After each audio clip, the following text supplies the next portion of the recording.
नमस्कार दोस्तों, स्वागत है आप सभी का एकाक्ष ट्यूटोरियल्स पर। मैं हूं गौरव।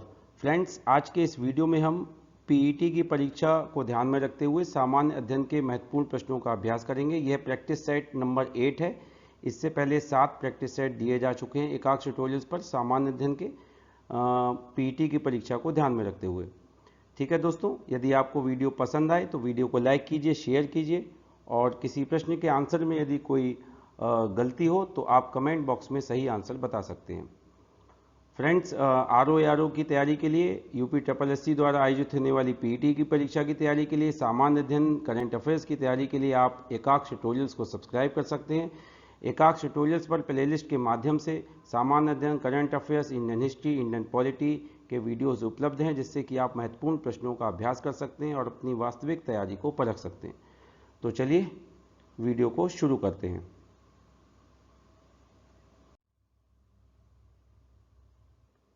क्वेश्चन नंबर 1 है, भारतीय संविधान के किस अनुच्छेद के अंतर्गत मौलिक कर्तव्यों का प्रावधान किया गया है?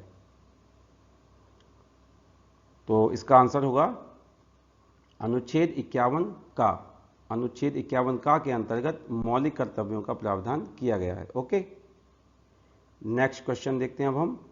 क्वेश्चन नंबर 2, भारतीय संविधान में मौलिक कर्तव्यों को किस समिति की सिफारिशों के आधार पर सम्मिलित किया गया? ठीक है, किस समिति की सिफारिशों के आधार पर भारतीय संविधान में मौलिक कर्तव्यों को सम्मिलित किया गया? तो इसका आंसर क्या होगा? इसका आंसर है स्वर्ण सिंह समिति। ओके, क्वेश्चन नंबर 3, भारत के मुख्य निर्वाचन आयुक्त का कार्यकाल कितना होता है? तो भारत के मुख्य निर्वाचन आयुक्त का कार्यकाल कितना होता है? इसका आंसर है 6 वर्ष या 65 वर्ष की आयु में से जो भी पहले हो। ठीक है, अर्थात यदि 65 वर्ष की आयु पहले पूर्ण कर ली है तो वह जो है जो मुख्य निर्वाचन आयुक्त हैं उनका कार्यकाल तभी तक होगा, और यदि 6 वर्ष पूरे कर लिए अपने कार्यकाल के तो वही उनका कार्यकाल पूरा माना जाएगा, 6 वर्ष का। ठीक है, क्वेश्चन नंबर 4, किस चार्टर एक्ट के द्वारा ईस्ट इंडिया कंपनी के चीन के साथ व्यापार को तथा भारत में चाय के व्यापार को छोड़कर भारत के साथ व्यापार के एकाधिकार को समाप्त कर दिया गया? क्या क्वेश्चन है कि किस चार्टर एक्ट के द्वारा ईस्ट इंडिया कंपनी के भारत के साथ व्यापार के एकाधिकार को समाप्त कर दिया गया? किसको छोड़कर? चीन के साथ व्यापार को छोड़कर और भारत में चाय के व्यापार को छोड़कर। ठीक है, ईस्ट इंडिया कंपनी के शेष जो है जो व्यापार था भारत के साथ उसको उसके एकाधिकार को समाप्त कर दिया गया। तो इसका आंसर क्या होगा? इसका आंसर है 1813 का charter act. Okay, question number 5, भारतीय संविधान के अंतर्गत अखिल भारतीय सेवाओं का प्रावधान किस अनुच्छेद के अंतर्गत किया गया है? तो किस अनुच्छेद के अंतर्गत किया गया है? इसका आंसर है अनुच्छेद 312। 312 के अंतर्गत अखिल भारतीय सेवाओं का प्रावधान किया गया है। फ्रेंड्स, इस वीडियो में जितने भी क्वेश्चन लिए गए हैं वह पीईटी के ऑफिशियल सिलेबस को ध्यान में रखते हुए लिए गए हैं, और उम्मीद करता हूं आपको वीडियो से लाभ होगा। यदि वीडियो पसंद आई तो वीडियो को लाइक जरूर कीजिए और शेयर जरूर कीजिए, और एकाक्ष ट्यूटोरियल्स को सब्सक्राइब कीजिए। अब हम नेक्स्ट क्वेश्चन देखते हैं। क्वेश्चन नंबर 6, कटक किस नदी के किनारे स्थित है? तो कटक किस नदी के किनारे स्थित है? यह स्थित है महानदी के किनारे। ठीक है, महानदी।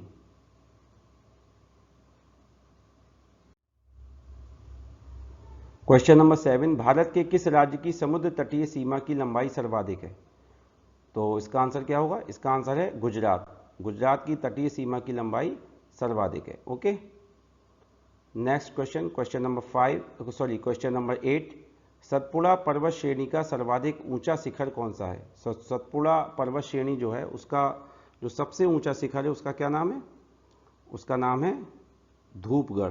क्या नाम है? धूपगढ़। ठीक है, और आपको ये भी पता होना चाहिए कि जो सतपुड़ा पर्वत श्रेणी है, जो सतपुड़ा रेंज है, जिसको हम रेंज कह सकते हैं, सतपुड़ा रेंज, वह जो है मध्य प्रदेश और महाराष्ट्र में जो है वो स्थित है या फैली हुई है ये पर्वत श्रेणी जो है सतपुड़ा की। ठीक है, नेक्स्ट क्वेश्चन नंबर 9, सोन नदी किस नदी की सहायक नदी है? तो किस नदी की सहायक नदी है सोन? सोन नदी गंगा नदी की सहायक नदी है। ओके, प्रमुख नदियां और उनकी सहायक नदियों के नाम आपको जरूर याद होना चाहिए। नेक्स्ट क्वेश्चन नंबर 10, कोलिमा ज्वालामुखी कहाँ अवस्थित है? तो यह कहाँ अवस्थित है कोलिमा ज्वालामुखी? मैक्सिको में। कहाँ अवस्थित है? मैक्सिको में। क्वेश्चन नंबर 11, राष्ट्रीय विज्ञान दिवस कब मनाया जाता है? कब मनाया जाता है? यह मनाया जाता है 28 फरवरी को।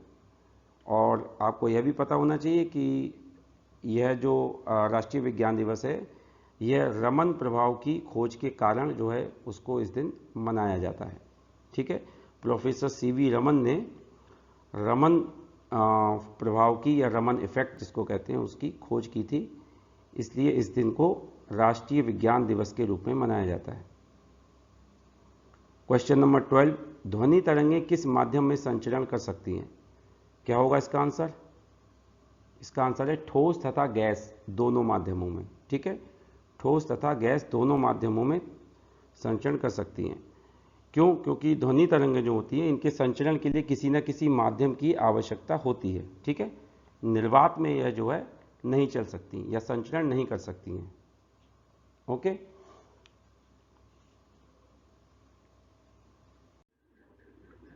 नेक्स्ट क्वेश्चन नंबर 13, अपद्रव्यों को मिलाने से किसी द्रव के क्वथनांक पर क्या प्रभाव पड़ता है?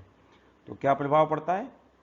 इसका आंसर है बढ़ जाता है, क्वथनांक बढ़ जाता है। ठीक है, अब जो अपद्रव्य होते हैं अर्थात इनको हम अशुद्धियां भी कह सकते हैं, इम्प्योरिटीज भी कह सकते हैं, इनको मिलाने से जो द्रव होता है, लिक्विड होता है, उसकी जो ऊपरी सतह होती है उस पर जो विलय होता है द्रव की ऊपरी सतह पर जो इम्प्योरिटीज़ मिलाते हैं उनके जो अणु होते हैं, इम्प्योरिटीज़ कहें या हम अपद्रव्य भी कह सकते हैं उनको, उसके अणु जो है वो उस द्रव के वाष्पन की दर को या उस लिक्विड के वाष्पन की दर को क्या कर लेते हैं? कम कर लेते हैं, जिससे कि क्वथनांक बढ़ जाता है। ओके, नेक्स्ट क्वेश्चन नंबर 14, प्रकाश संश्लेषण की प्रक्रिया के लिए निम्नलिखित में से क्या आवश्यक नहीं है? तो इसमें से आप देख सकते हैं ऑप्शंस। ऑप्शन ए जल, option B oxygen, option C सूर्य का प्रकाश, ऑप्शन डी कार्बन डाइऑक्साइड। तो इसमें से क्या आवश्यक नहीं है? तो इसका आंसर है ऑप्शन बी, ऑक्सीजन जो है वो आवश्यक नहीं है। ऑक्सीजन आवश्यक नहीं है। ठीक है, क्वेश्चन नंबर 15, टमाटर का लाल रंग किस रसायन के कारण होता है? तो किस कारण होता है टमाटर का लाल रंग? इसका आंसर होगा लाइकोपीन। लाइकोपीन के कारण टमाटर का रंग जो होता है वह लाल होता है। ओके, क्वेश्चन नंबर 16, विदेशी यात्री डाइमेकस किसके शासनकाल में भारत आया? किसके शासनकाल में भारत आया था? तो इसका आंसर क्या होगा? इसका आंसर है बिंदुसार। ठीक है, और डाइमेकस कहाँ से आया था? यह सीरिया से आया था और सीरिया के राजा अंतियोकस का राजदूत था। ओके, क्वेश्चन नंबर 17, मुंबई में प्रथम महिला विश्वविद्यालय की स्थापना किसके द्वारा की गई या किसके प्रयासों से की गई? तो इसका आंसर होगा डी के कर्वे। क्या आंसर है? डी के कर्वे। क्वेश्चन नंबर 18, अमीर खुसरो किस सुल्तान का दरबारी कवि था? तो क्या होगा इसका आंसर?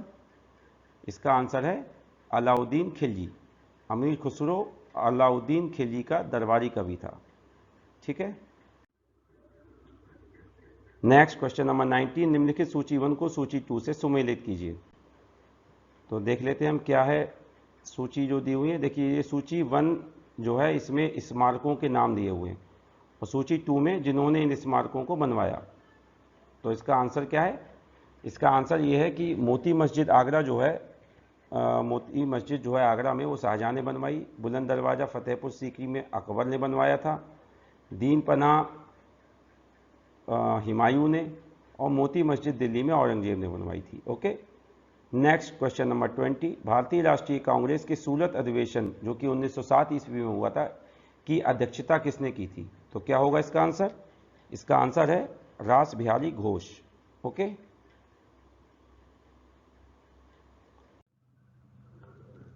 क्वेश्चन नंबर 21, विश्व में सर्वाधिक लवणता कहाँ पाई जाती है? तो इसका आंसर होगा वान झील।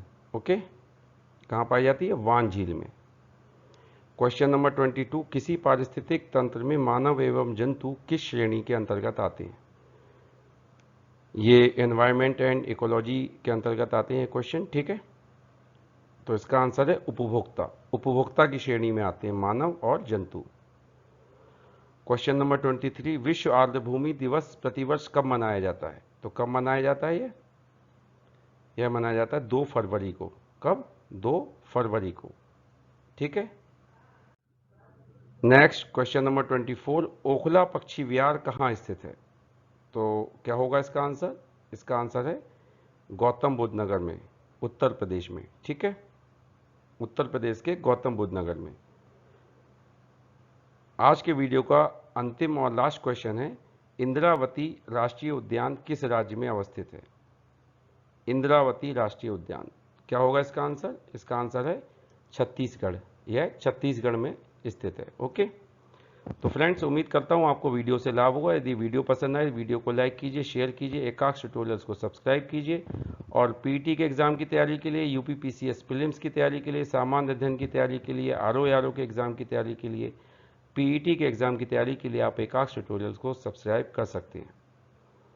तो मिलते हैं हम अगले वीडियो में, तब तक के लिए धन्यवाद।